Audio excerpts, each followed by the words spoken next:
lang po. Ma'am, may nire-report po ako kasi po meron po akong stalker. Wait lang po okay lang po ba? Ma'am, naka-video kayo.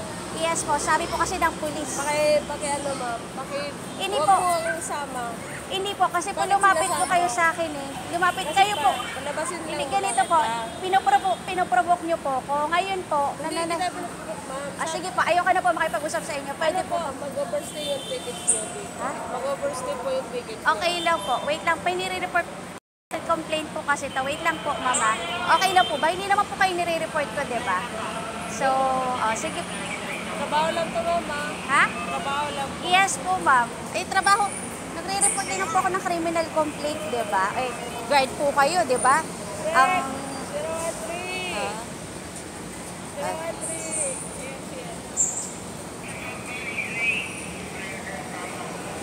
Ano lang naman po, ma'am. Pwede naman po kayo doon sa pag-exit po ninyo, doon kayo maghintay. Hindi naman, kasi dito po, marami po mag-i-exit. kasi po, napapansin ko po kasi, Hindi po tayo makaabala sa mga...